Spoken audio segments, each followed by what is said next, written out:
Well, hello everyone. My name is Jerry Wise, and I am a relationship expert, a family systems expert, and I work with helping people learn self-differentiation. And I want to welcome everybody this evening. And I'm going to check here and see if I can go live on my channel here. Where is the live button? It should be. I don't see my live button, but that's okay. As long did you? Okay, good. I have Ellen, who is helping me this evening, and I think some others are watching and are moderating, and Ellen's going to be giving me questions, and I hope as people begin to join us that you will send some questions in for me to answer, or at least pontificate on.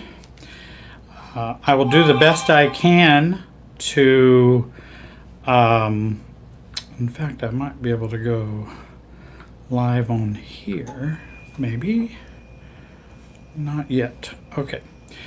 I'll do the best I can to answer questions tonight and help you with understanding some of the things I want to share this evening. While you're getting some questions ready, Ellen's going to take the questions down for me. We've got about 90 minutes tonight we're going to spend together. And I wanted to share some things while people are getting questions and sending them in via the chat, which Ellen will pick up. One of the things that I work with so frequently with the clients that I see involves the issue of enmeshment and the difficulties that enmeshment plays in families, in relationships, in marriages, parent-children relationships, children-to-parent relationship, and how that can be very difficult.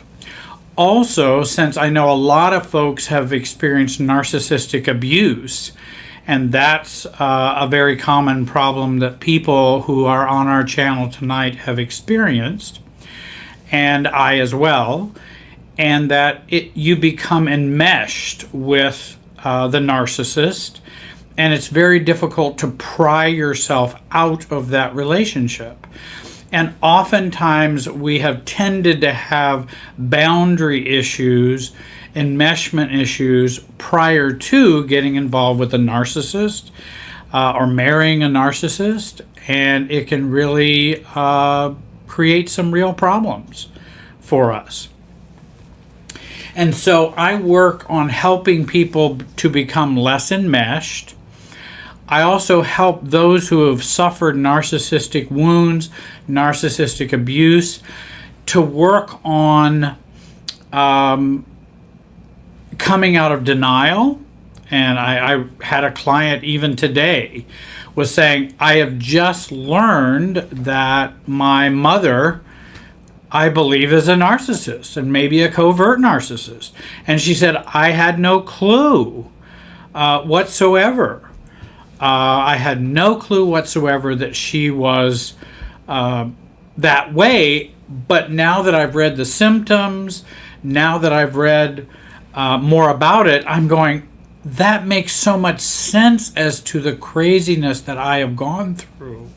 And so she just has realized that she's had a parent who's been narcissistic, and that her dad tends to be a flying monkey in the process, and even her brother.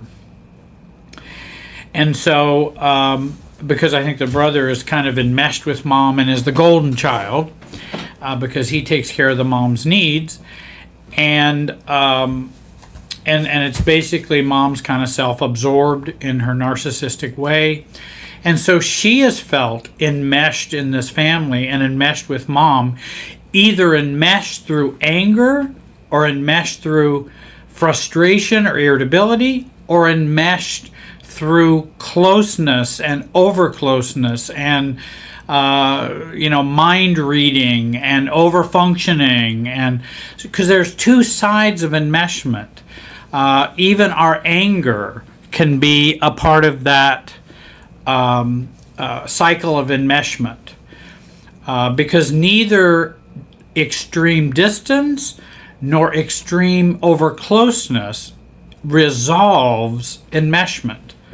And so that's where you have someone who's been in a family and is enmeshed. They have a crazy family, and and so then they decide they're going to move to the other side of the country because I don't want to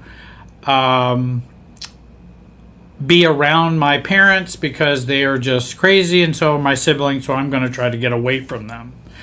Now, truly, you can get away from them, and if there's malignant narcissism, if there's abuse and those kinds of things, we certainly don't want to stay in those situations and shouldn't. And I think many times people think, I want people to stay in bad situations because they'll take my self-differentiation work as you should stay and be abused. And that's not at all what I believe or feel or think's important. What I try to do is help folks decide whether they should go no contact or do they need more self-differentiation. Because sometimes people don't know, they haven't explored the self-differentiation work with their family, and they feel the only option they have is no contact. Well, if you're being abused, misused, lied to, etc., well then, yeah, I don't think any self-differentiation is going to address that. But we can be mature even with some of those kind of traits as well. And our goal is to grow up and grow beyond the narcissism and grow beyond the narcissist. And so someone moves clear on the other side of the country and they go, boy, I'm glad I got rid of that. But now they have marital problems, they have problems with their kids, they have problems with their friends, they have all kinds of problems that stem back to the problems with their family. And they thought by getting a geographical cure that they would resolve that. Well, now that we're 2,000 miles away, we should be fine now. No, you're not 2,000 miles away. You're only about 5 inches away from your family of origin, from maybe the surface of your skin inside to your heart. That's how far you are away. I don't care if you go 2,000 miles away. What I try to help folks do is to get their family out of them. That's what we want to do so we can be ourselves. And that's our goal, to get our family out of us so that we can be us, truly us, and not just this super self of our family of origin. And so many people walk around and believe they have a self, but they're operating out of a super self that it includes the family of origin. And it really is a problem. So let me talk about enmeshment a little bit. I've been working on, and the title of this, I've been working on this video, and the title of this new project is Learning to Differentiate Rather Than Defend. Because we often find ourselves defending ourselves and not knowing how to differentiate ourselves. Again, if you're with an abusive, malignant narcissist, nothing's going to probably change them. So no technique is probably going to fix that. But for other family members or other folks, and maybe folks who might be on the narcissistic continuum, but down at the lower end, narcissistic traits, even some covert narcissists, it can be effective.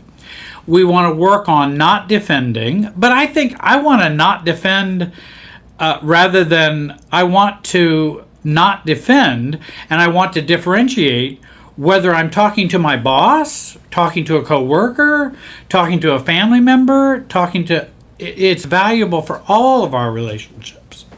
But let me tell you first where the problem is. The problem is with, first of all, enmeshment. There's an over close relationship that we have. And I know bosses who can be very enmeshed with their employees. They feel like they can tell their employees anything. They feel they can ask their employees anything. They feel they're the boss, so they can say, "Oh, well, how much did your house cost? Are you having trouble with your marriage? And how's your husband? And how are you guys getting along?" Now, it's one thing to be kind and empathetic about that. It's another to do it out of enmeshment, nosiness, power, control. Then it becomes more toxic. And there's a lot of folks out there who come from enmeshed families, come to work and enmesh with others at work. And we can have lots of enmeshment going on there. So what are some of the rules of enmeshment? And of course, enmeshment is over closeness. And that's where you have the two circles that overlap each other. That's enmeshment. We're over close. What we want to have is two circles that are touching but not overlapping emotionally. We don't want to do that emotionally. And so that enmeshment is when I am less me and I'm more us. There's too much we-ness and not enough I-ness. And that's often true in lots of family of origins. So that's kind of enmeshment. And one of the things I always say is that with enmeshment, respect is not required. That respect is not required. And in fact, I remember the movie, probably some of you may remember if you're older like me, the movie Love Story with Ally McGraw and I forget the guy who was the lead in it. And it was a big love story. It's a very popular movie at the time. There was some popular music from it. And the line that came out of it that everybody used as a kind of a theme or a meme across is, love means never having to say you're sorry. And that was the big line. That love means you never having to say you're sorry. And that was somehow the wisdom that came out of this movie. Not sure how wise that is, but that was the big line. I like to use the line by saying, love means I never have to respect you. And that's the rule and maxim for enmeshment. Love means I don't have to respect you. Because I love you. So I don't have to respect you. Remember, we're family, or we're married, or I'm your mother, or whatever the statement. I'm your boss. I'm your coworker. I'm your best friend. And so love means I never have to. Okay, great.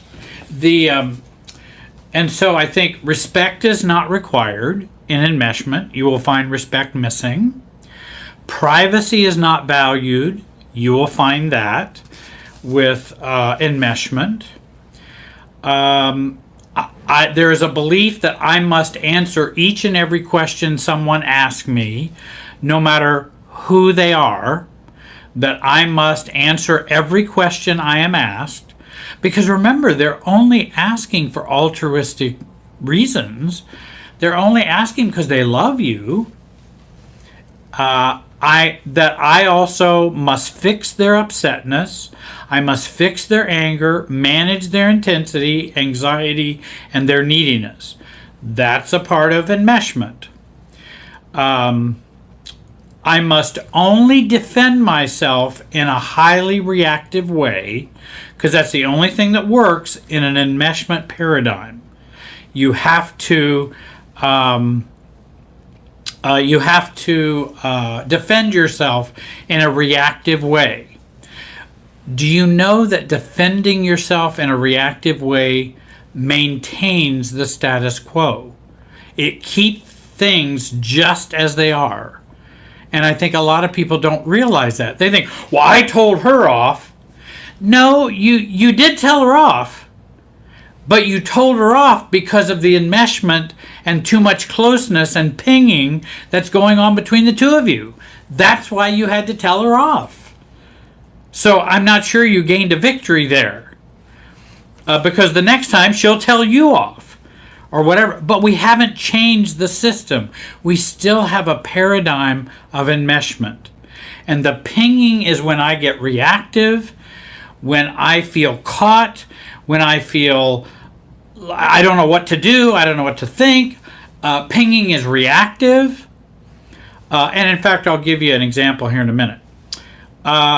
So I must only defend myself in a reactive way. I must de-self so I do not offend or confuse the other with maturity or selfness or seem disagreeable or uncooperative. Because that's what enmeshment requires. That you must do all of those things and keep those balls in the air as you juggle them. And you must do all those things because maturity and having a self disrupts enmeshment. And it will cause conflict, or at least it will cause a ping to them that will feel uncomfortable to them because they don't feel you are responding well to them. And it's you. It's not me being immature. It's you being immature. Why are you acting this way? And I'll give you an example in a moment here. And in enmeshment, I must remember my fear. If I stand up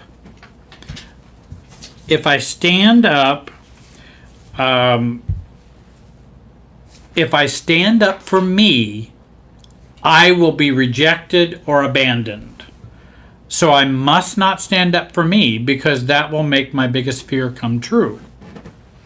And remember, family and friends may feel or ascribe to the belief that love means you never have to have respect. And many times that you never have to say you're sorry.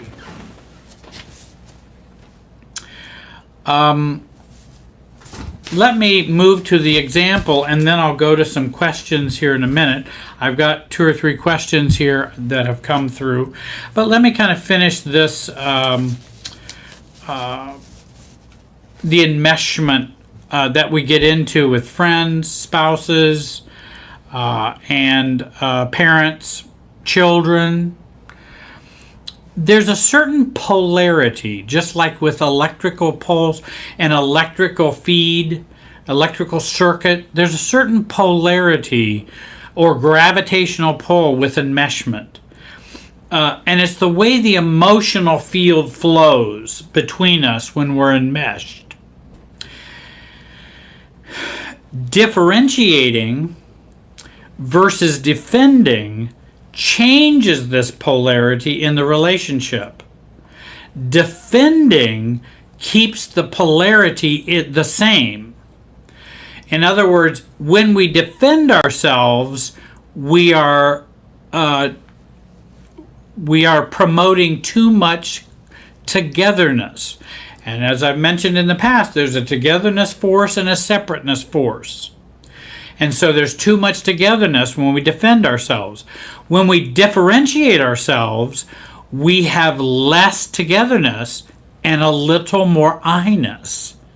And so that shifts the polarity in the relationship. Now, this is not always welcome to those who are enmeshed with us. They're not happy about that at all. But it is a way to begin to work out of enmeshment. Differentiating shifts or changes the polarity to greater maturity level, and a less enmeshed position. We have a better balance between togetherness and separateness.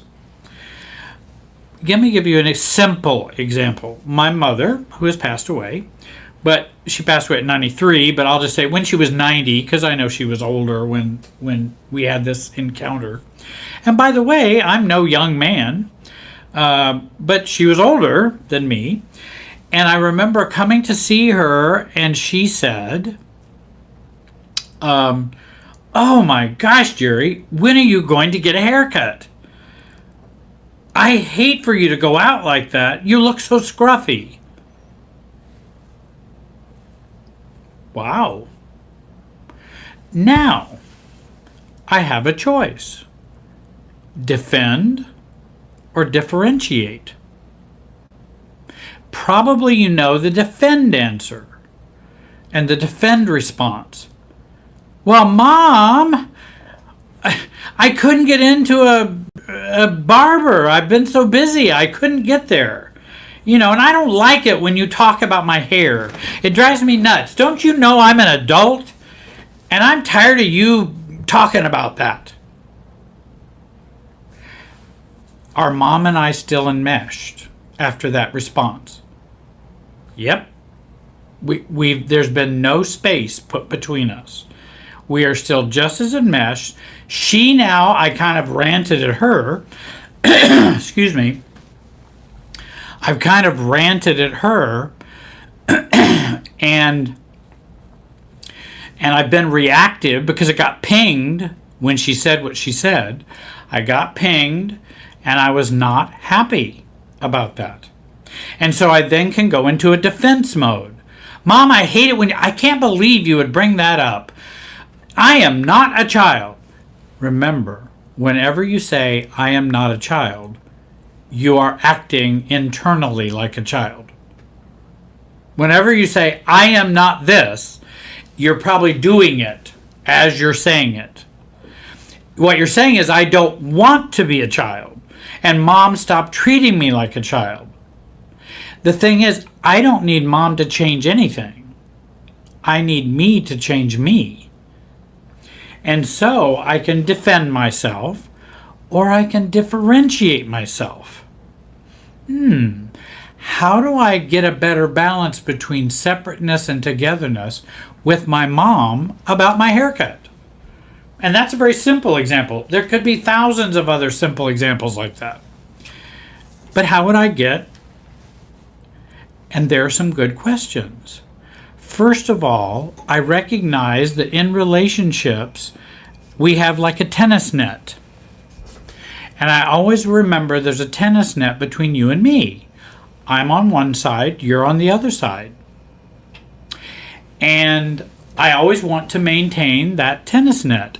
I don't wish to go on your side of the court. I don't wish you to go on my side of the court in tennis. And that there is a net. With enmeshment, there is no net. We're just all globbed together. So there is no net. Nothing separating us at all. We're just one clump. We're a super self. And so I want to begin to say, well, no, there is a net between Mom and I. She can think my hair looks terrible and scruffy, and that what will people think about her as a parent if they see me with long hair in the back, because that's the only place I'm going to grow hair. You obviously, well, it can get long up here too, and it can get scruffy with the little, not with just the little few hairs that are up there. But it can be long back here. I tend to grow it long back there, but I was too busy, and I don't care. And obviously so we have the net. And so I think, we have a net. Let me ask Mom how she's doing over there. Because I'm not going to do over there. I'm not going to do over here what she's doing over there. Mom, does that upset you? Now, they may lie and say, oh, no, that doesn't upset me. That doesn't worry me. Well, Mom, you brought it up in a pretty intense way. I figured it may have upset you. But if it doesn't, okay, what'd you have for lunch? Or I can say, Mom, does that upset you? And remember, I'm keeping her on her side of the net. And she may go, well, yes, Jerry, your hair looks so bad. And I'm embarrassed to call you my son when you have hair like that. And then I would say, from my side of the net, not her side of the net, my side of the net, Mom, I don't feel embarrassed. And in fact, it doesn't even bother me. So I see it bothers you, but it doesn't bother me. What'd you have for lunch today? She can be bothered by it all she wants. And in fact, when we actually had a conversation about it, I did tell her, Mom, it's perfectly okay for you to feel that way. You can tell all of your friends that my hair looks terrible. You can tell all of your friends that you didn't raise me this way. You can tell everybody you want that Jerry just doesn't know how to deal with his hair. Just don't talk to me about it, because it doesn't bother me. And I will ask you to maintain that boundary. I don't want to talk about that. I'm not going to say, I'm 60 some years old and how dare you. No, now I'm just being reactive as a kid. The other response is I'm being an adult and saying, this is what I want. You can be and think whatever you want to think and be. That's perfectly okay. So we want to differentiate ourselves, not defend ourselves. And let me just add one more thing here, and then I'll get into some questions.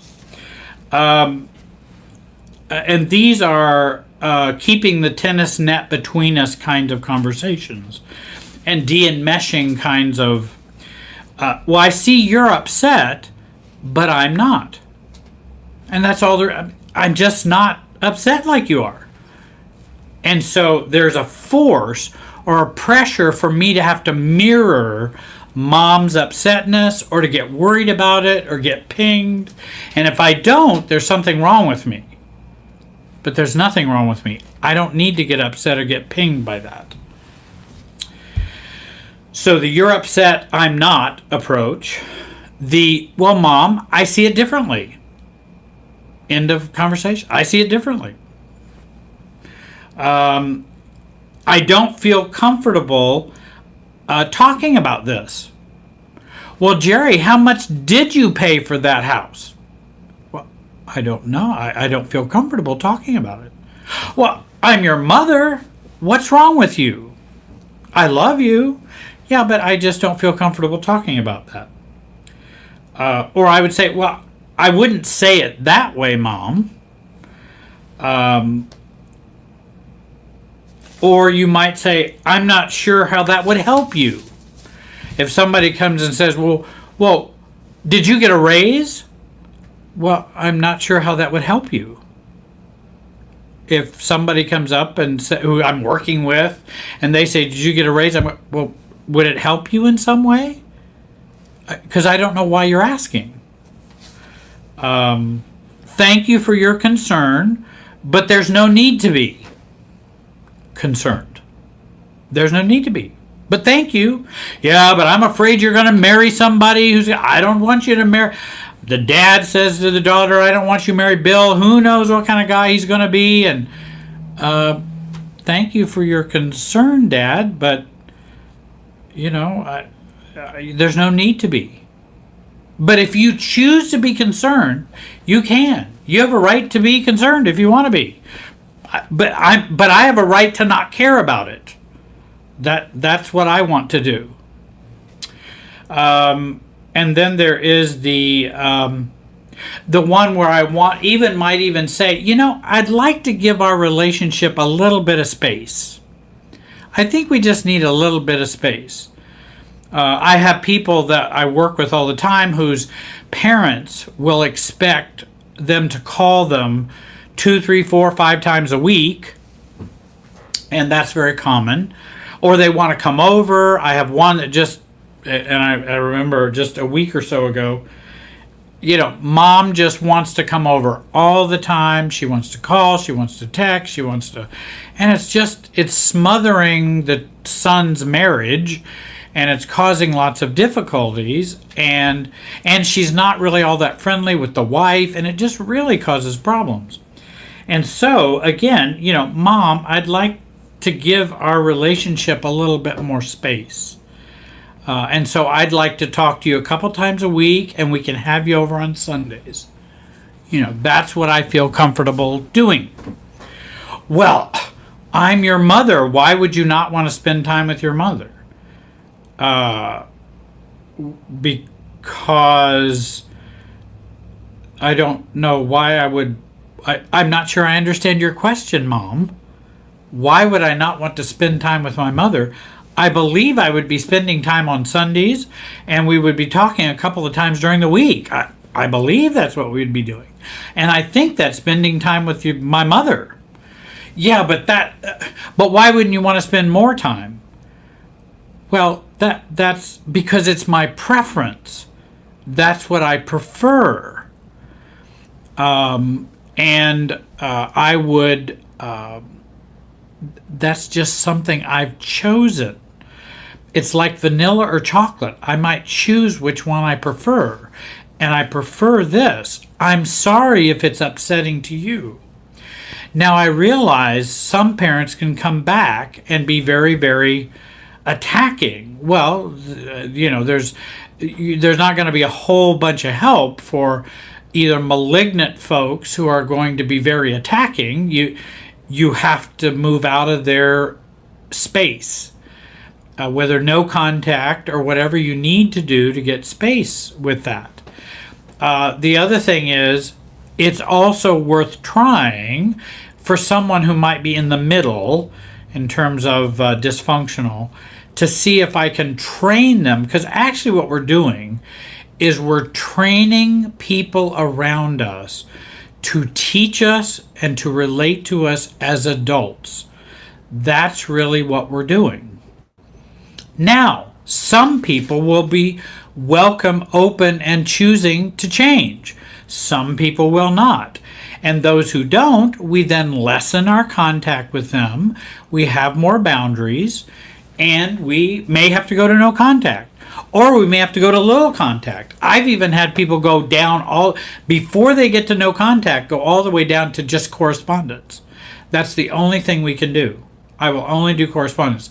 I remember having the couple in New York State, I think, and you would not.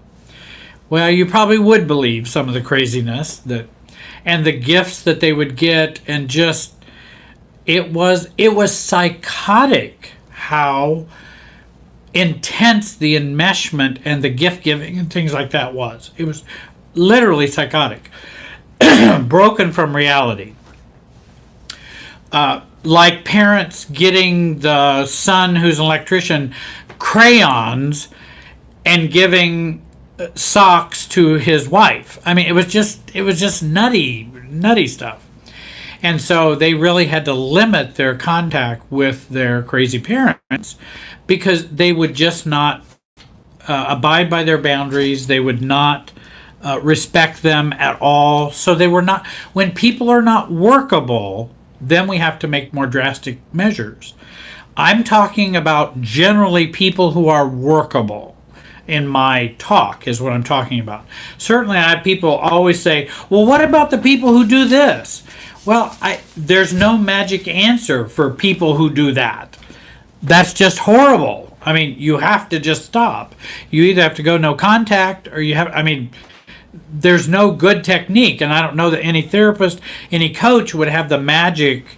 People will say, well, how do I make my malignantly narcissistic daughter allow me to see my grandchild? That's a tough one. I mean, I've worked a long time in this business, but there are some things that don't just have an easy answer to them. And you're right. Now, I have worked with some folks who have worked with me long enough who were able to win back their children. and able to see their grandchildren, and it really looked like a lost cause. But they had to go slow, they had to work very methodically in a family systems way, not be reactive. It really was a long work, but it did work. And there are some others that it has worked for, but it's not an easy road, because when you have somebody who's psychiatrically or has a personality disorder, that is difficult to deal with, whether borderline or narcissistic. When we start getting into those cluster B personality disorders, like in the DSM-5, then the diagnostic manual for psychiatric disorders, then it's going to be a mess. And there's no easy answers. But I do offer the support for the parent to learn to let go and be themselves, which is a better polarization of the relationship between the unwell child and the grandchild. It actually does have an effect by us changing, believe it or not. Now, not an instant cure, I'm not. Let's see here.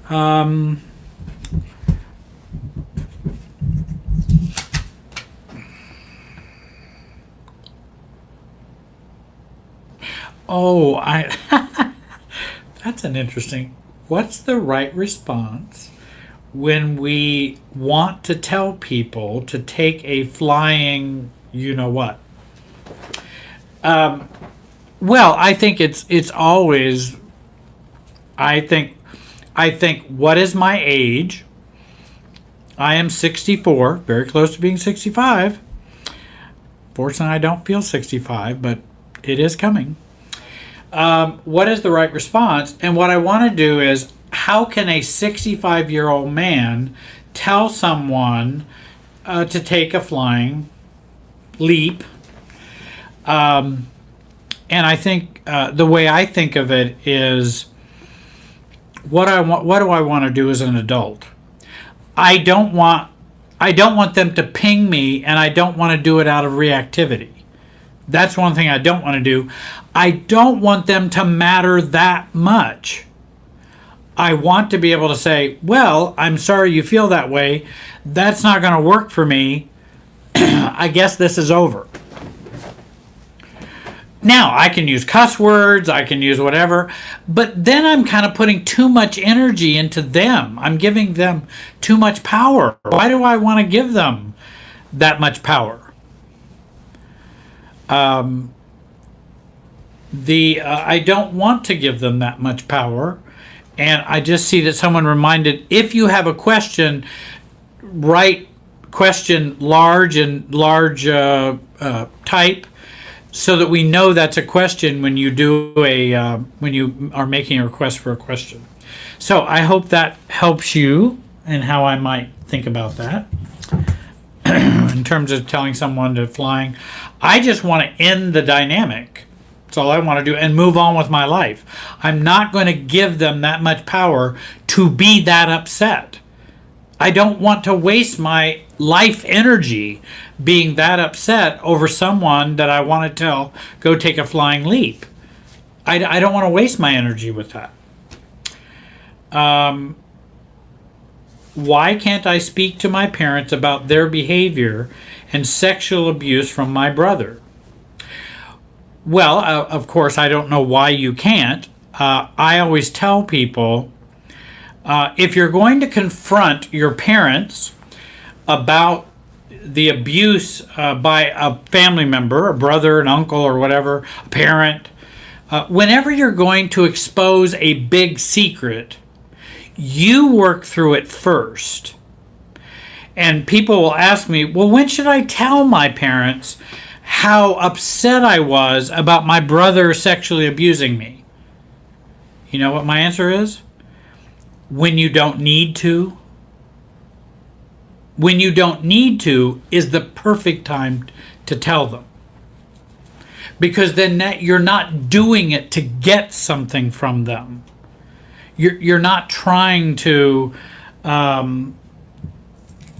to obtain something from them, or that you need them to heal you. You don't need your parents to heal you. You don't need your brother to heal you. You have to heal you.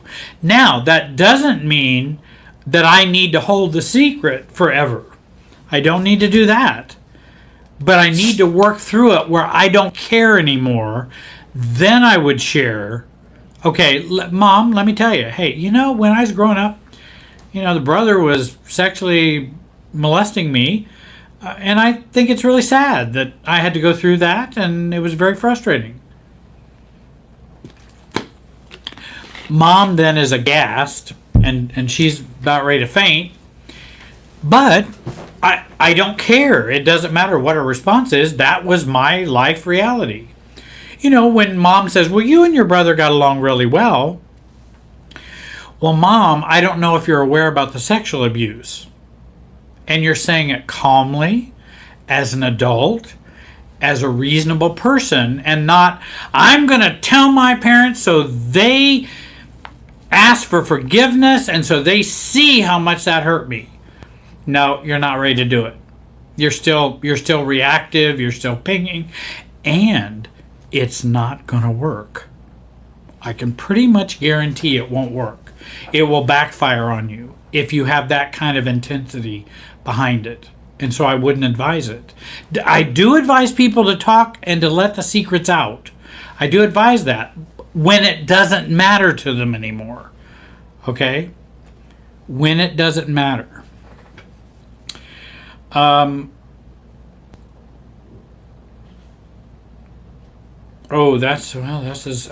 think Aisha is asking about what is your best advice for a pastor and his family to differentiate with the congregation and keep family privacy and keep family life private? That's a good question, and I remember when I was a pastor,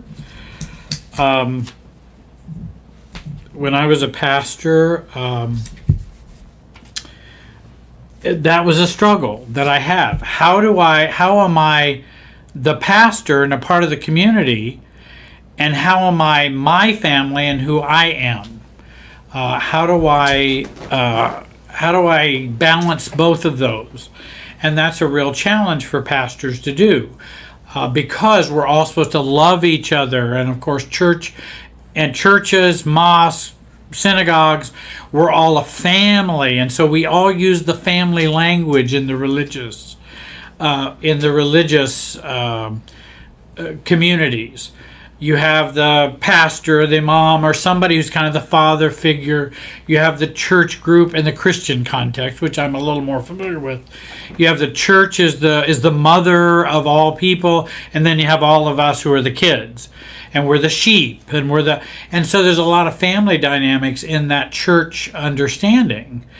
And so we sometimes think, well, then we all live in a fishbowl, and and that I should be available 24/7 as a pastor, which is unreasonable, very difficult to do, living in a fishbowl and being available 24/7.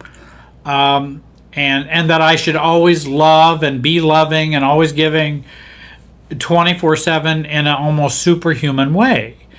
And that's why I called a lot of my phase, even though there were many positive sides to being a pastor, some of it was being a paid codependent. I got paid to be a codependent, and I called that being a pastor.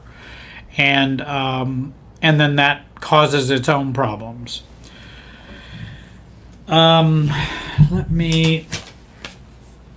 Let's see.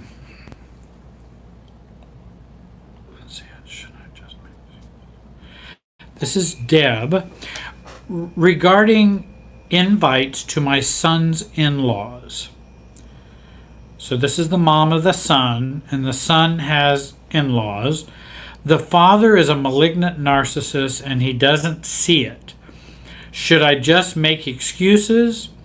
There is a grandchild, and it's all or nothing.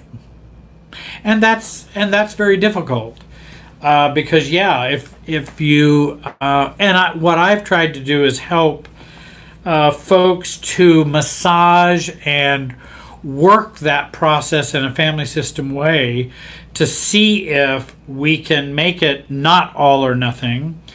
Because I don't know what the son would do if you were to say, hey, Bill, if that's the son's name, you know, I'm just not very comfortable with your wife's father. It's just kind of difficult for me to be with him. Is it necessary that I go? I would always be cordial. I would always be polite. But you know, it's just, we don't hit it off very well.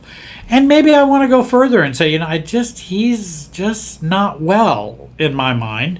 But that's my opinion. It's your in-laws. It's your, you know, and then see if he's going to just pull the grandchild away from you because of that. And again, that's one of those really difficult, sticky things that, you know, when someone is totally blind, someone's a narcissist, and someone is so enmeshed they can't see their way out, there's not a simple answer to that. It's not, well, just do this and it will all work out. What we have to do is let go and go on with our life. And sometimes that means giving up grandchildren, giving up children, giving up. I'm not saying we want to do that. Please, I remember having to make choices of my own about my own granddaughter, because there was some dysfunction there and how difficult it was that I had to let my granddaughter go for a while because it just was too crazy. And unfortunately, it was very, very painful. And so I'm not sure I can save anybody from that pain, but I think maintaining maturity, self-differentiation, and moving that direction is the best way to do that. Are these two? All of them are the same. Okay, where's the C next? Oh, I got you. Great. Okay. Sorry. I'll let you rest your ears just a minute while I get a little drink. I know I just get to talking in a machine gun fashion.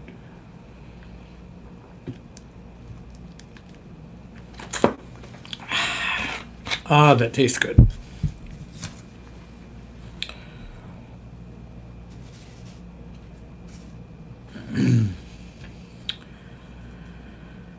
Let's see here.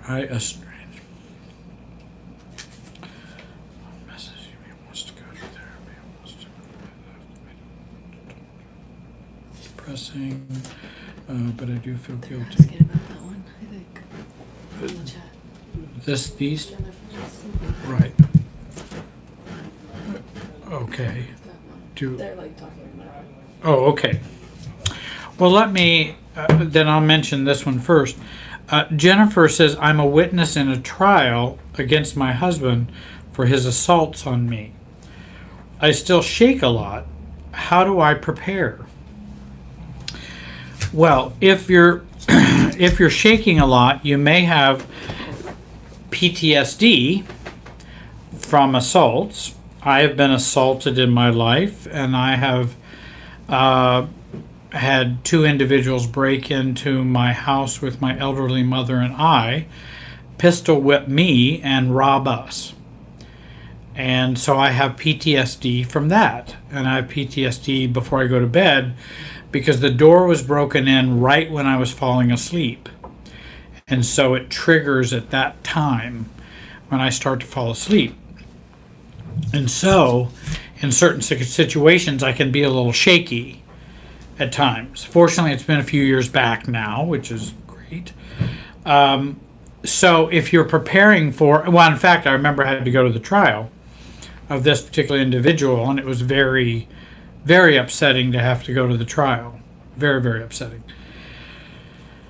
And I think what I think about is, in when you say in terms of preparation, I assume you mean emotionally preparing, and that, and in fact, someone said I should move to a better part of town.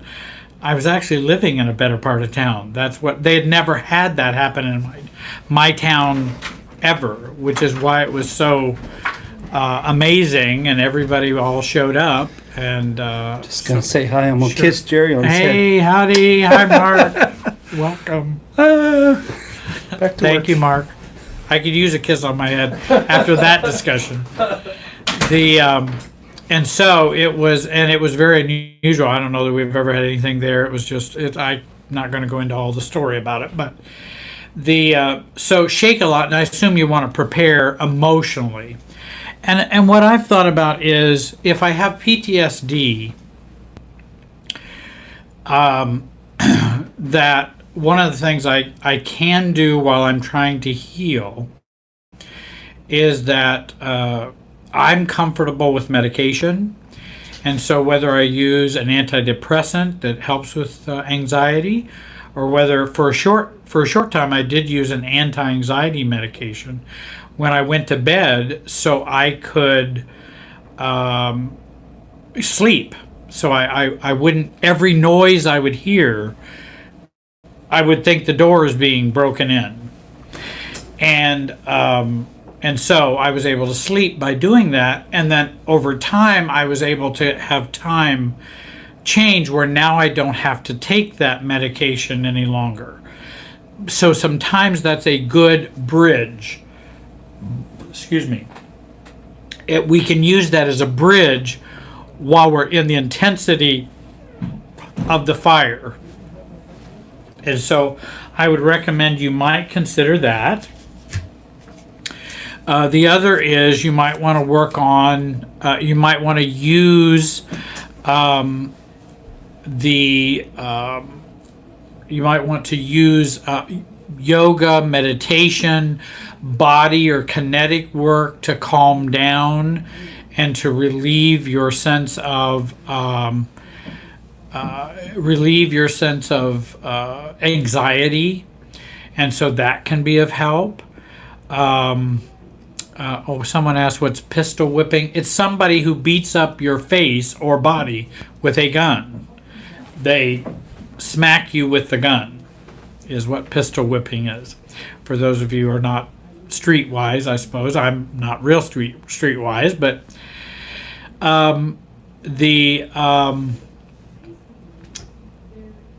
where was I with the...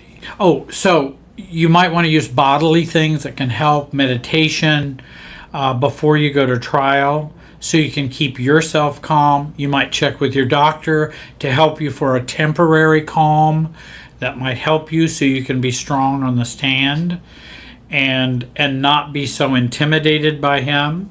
The other thing you can do is, certainly what I did is I did not look at the defendant. I did not want to look at them.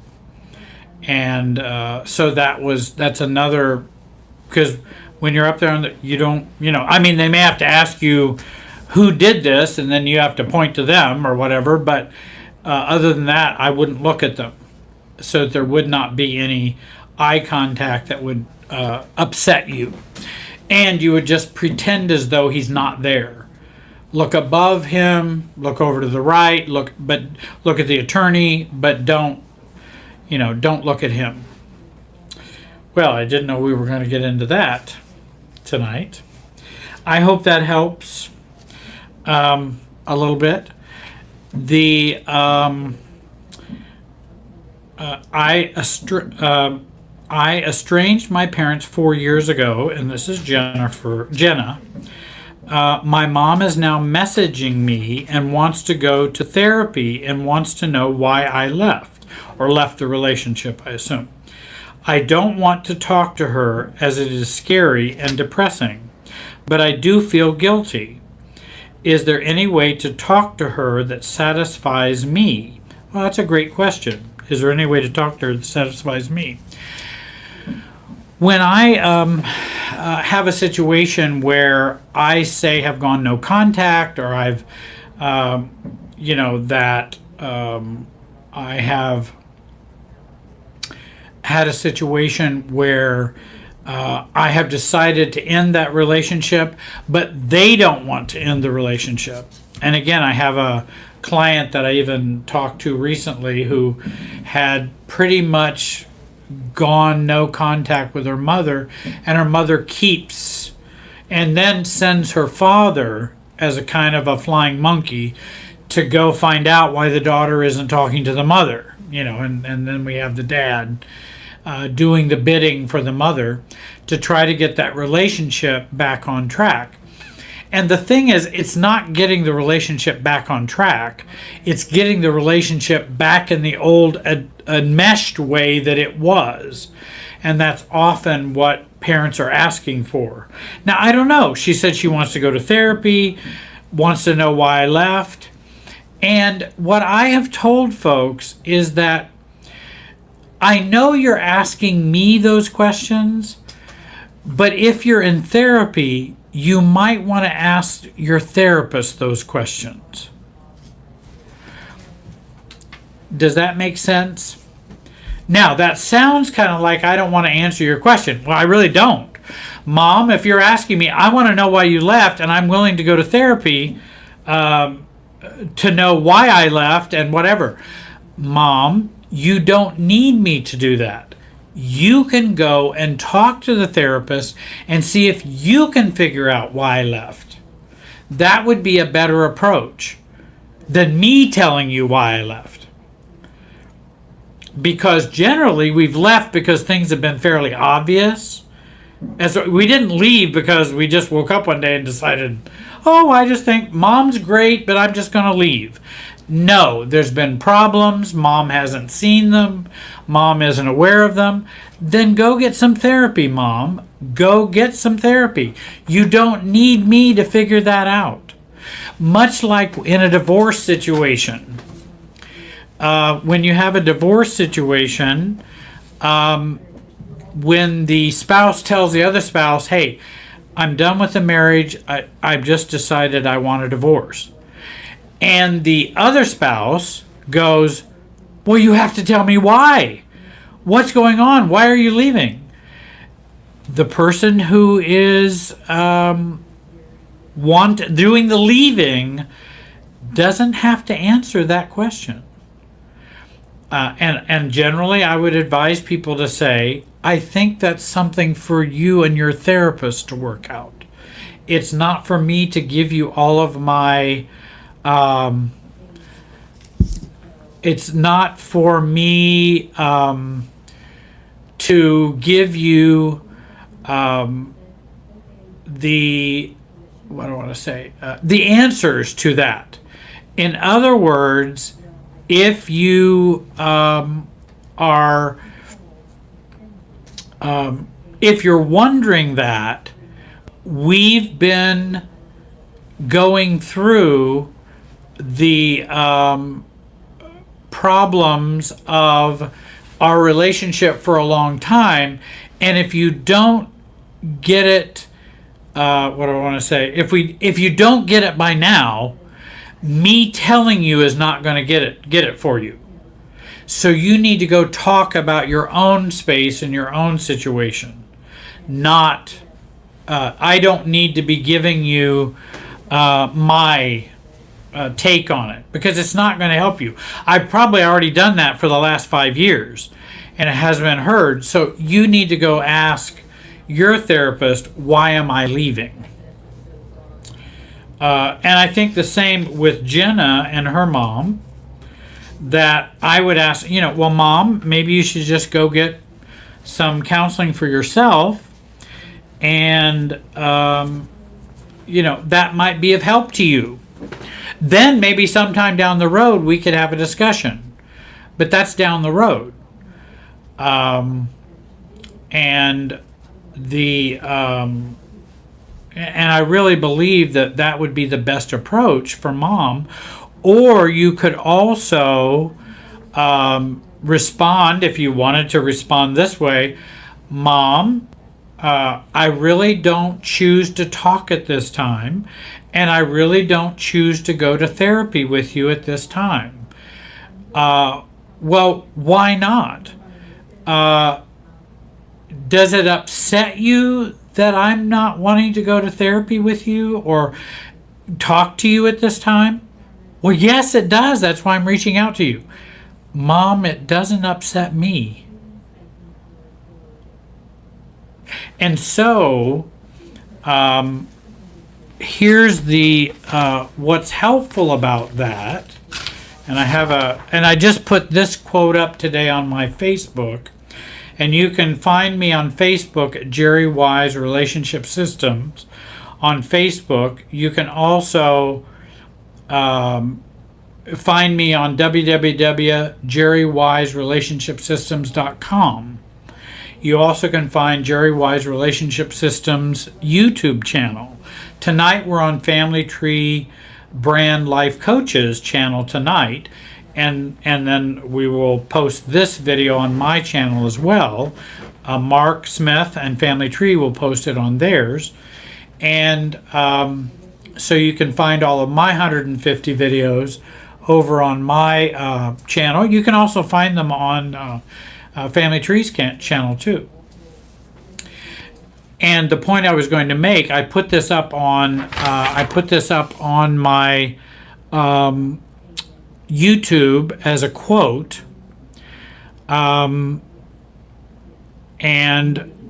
yeah, somebody mentioned, do I have my own YouTube channel? Yes, I do. Jerry Wise Relationship Systems. And this quote is, you do not have to mirror or share the anxiety, anger, or emotional intensity of the other person.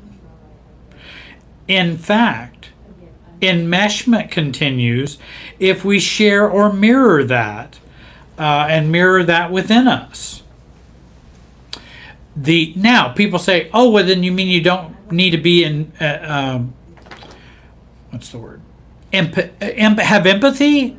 No, we of course can have empathy. There's nothing wrong with having empathy. And I do encourage empathy for sure. Enmeshment and empathy are not the same thing. I don't want to be pinged.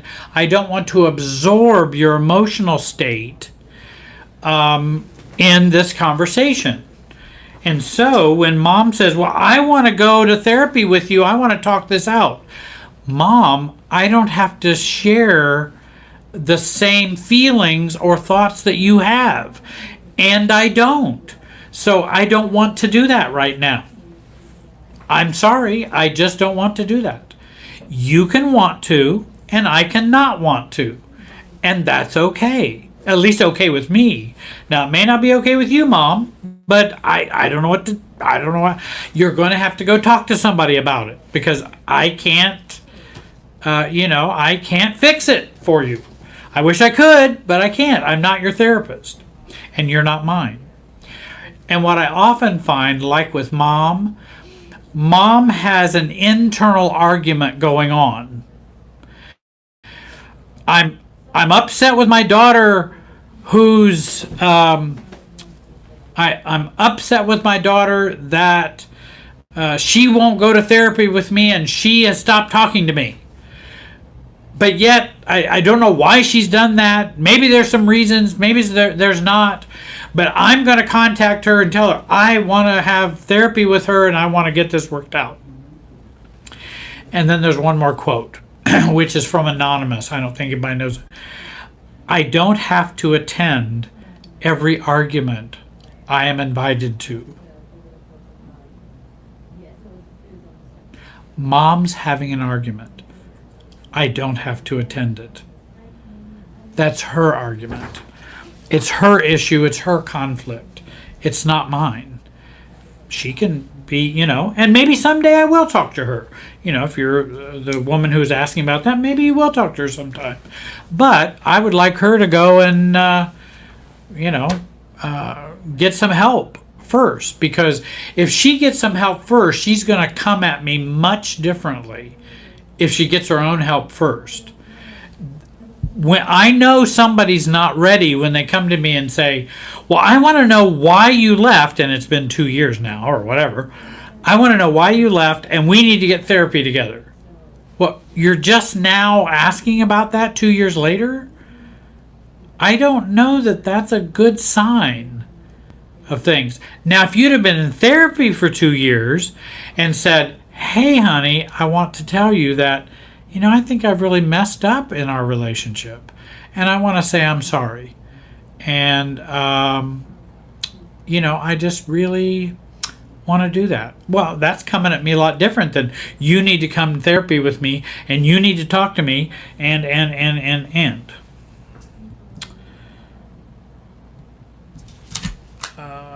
Let's see here. I have Debbie has a question. What steps can I take to differentiate from my son, who I believe suffers from cluster B personality disorder? I would assume that this son is an adult son, because if they're a dependent son, you do different things than if it's an adult son. A dependent son, you have to go get help for them, whether they like it or not, because you're in charge. And an adult son, you're not in charge. And so I then have to begin to separate myself while staying open in some ways. I try to do that first before I go to no contact. If they're malignant and horrible and slash my tires and, start my house on fire, I'm not working towards being more self-differentiated with them. I will go no contact and we will have a restraining order. So please remember, I'm not indulging those kinds of behaviors. If you have a child who's an adult and I have a lot of parents who do have adults who have a cluster B difficulty, I usually will tell them you can encourage them to go get some help, whether they want, if they don't want to, they don't want to. They probably need to check out psychiatrists, see if they have a mood disorder. You always check medical problems first, then you go to personality disorders second. So you want to make sure we don't miss that diagnosis. Then you also can say, hey, I'm sorry, but, John, I see you as not being well. And I'm being honest with you. I love you, and I hope you get some help. If we continue to have a relationship like we're having, we're going to be having a lot less contact. And I just want you to know that. And I don't know how to change that. I do love you, but I don't know how to change that. That's the reality that I have. Okay, it's a good follow-up. And then someone says, how do I deal with my mom, who I believe has a cluster B personality disorder? And this is doll face. And I think that's a very good question too, because of what if they're a parent? Well, and I think the advice would be similar. Mom, I'm going to be open and honest with you without being clinically abusive to you. I'm not going to call you names. I'm not going to call you clinical names. I'm going to say you have a problem. And that problem needs some help, in my opinion, because I feel miserable as a result of it in terms of when we relate. And that I'm feeling as though I may want to have more space between us and less frequent contact because of it. Now, I'm willing to do that, but I just want to let you know there may be help for you if you get help. If you don't choose to get help, then we may have less contact. There's going to be just less contact because I don't feel comfortable. And I'm not in control of your mental state, but I'm going to call a spade, and there's something wrong, Mom. I'm not a psychiatrist, but there's something wrong. And if you don't want to do anything about it, I can't control you. But I'm never going to act like there's nothing wrong, because I'm not going to de-self. I know there's something wrong. So when my brother comes to me and talks about how wonderful you are, I'm going to go, well, she probably has some good traits, Bob, but I also know she's not well. That's my opinion. It's my subjective opinion.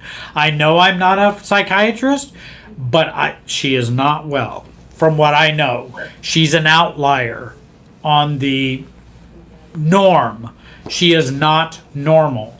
I don't know what the not normal is, but I really think she needs to get some help because she's been doing this crazy stuff for a long time. And in fact, Bob, you probably already know that. But I realize you're not a psychiatrist either, so, but I'm not going to act as though, just like with an alcoholic father, if you have an alcoholic father, I'm not going to act like I don't have an alcoholic father. I mean, that. And I have people who, I remember one client who didn't want to expose her mother's alcoholism that she grew up with, then got sober, and then was sober for the next 20, 25 years or whatever, and didn't want to tell her children about her mother's alcoholism.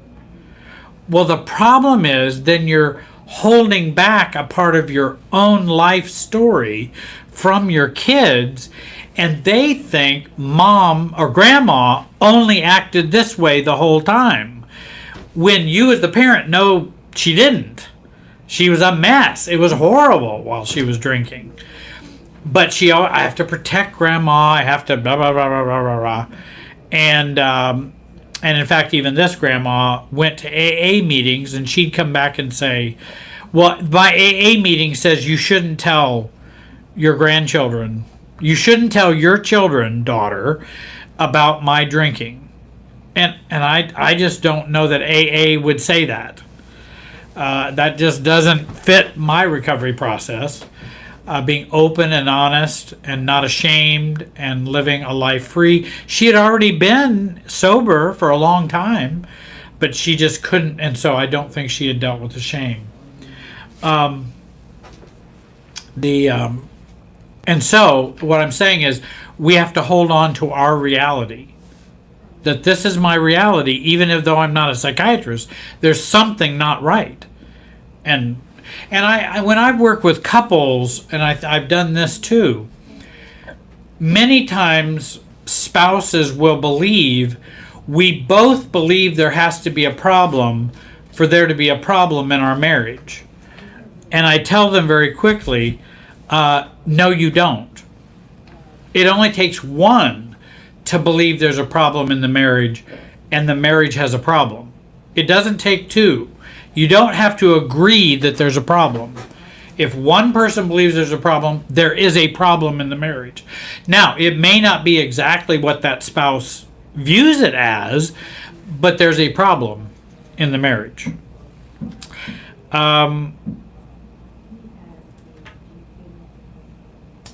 This is Christelle. Hi, Christelle. I'm working on my reactivity and knows that it comes from my dysfunctional childhood. Is there ever a time when it would be appropriate to be overreactive? Oh, absolutely. In life-threatening situations, in where the message has to be heard loud and clear. I also have trained and helped people to, at times, intentionally overreact. But it's an act. And so it's intentionally to overreact to affect a certain change in the system. But it's not, if it's automatic and if it's out of guilt, if it's out of reactivity, then it's unhealthy and does harm to you. If it's intentional, then it doesn't have that harm. Then the overreactivity isn't harmful.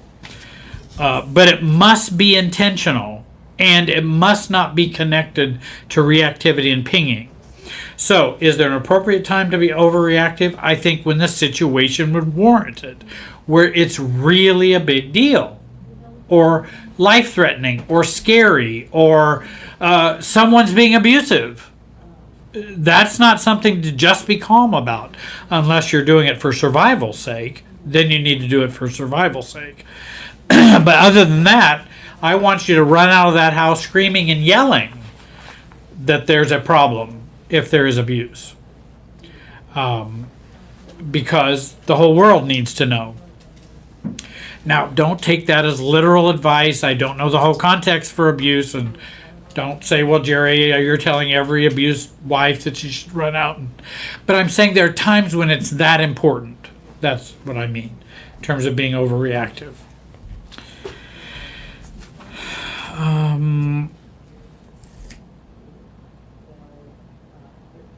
Oh, this is a good question. I don't know, but that's okay. How do I respond to someone who says, "You've changed. You're acting strange. I worry it's the pills you're taking. You're just not the same person." Well, number one, if it's from a caring friend who has no axe to grind, no dog in the race, and is truly altruistic and trying to help you, then I might go, well, tell me more. What do you see as to how I behave or what I'm doing that's changed? Please tell me that. I need that information. Then I can go back to my doctor and say, hey, this is some observations I've been getting. And I might ask some other people and see if they feel the same way. If the medication is actually working and I'm feeling better, not as anxious, not as depressed, I'm able to assert myself more. And then they're going, oh, well, you're acting strange and you must be the pills you're taking. Then I might say, it just might be. I feel much better than I felt before. And that may be strange and different for you. And that may be. And she may say, but I don't like the new change. Well, that's not how I see it. I'm sorry you don't like the new change. I'm not sure how the new change, I'm not sure I know how the new change is affecting you in a negative way. Well, because I used to come over all the time and now you don't need me to come over all the time. Well, I may not feel I need to have you come over all the time. Yeah, but I don't like that. I like the old relationship that we had. Well, that's not... Read the chat. Oh, pardon? Read the chat right now. Read the chat. Yeah, it's Guy and Jackie's responding to what you're saying. I don't see the chat. She says it's more like a family member who does not understand why they cannot control me and what I do and say anymore. Okay. And I think if it's a family member, right. Often what happens is when we bridge that gap sometimes with medication, because we're so PTSD or so down or so depressed or so anxious, we can bridge the gap to health and therapy and getting better. Medication can kind of help bridge that gap so we can feel better enough to do the work that we need to do. And so if it's a family member who don't feel like they can control you anymore, then again, it's a matter of, well, I'm sorry you feel that way. Actually, I feel pretty good. And, I see it differently than you do. Or I might say, does my change bother you? Remember the old self-differentiation question, the tennis net question, does my change bother you? And if they say,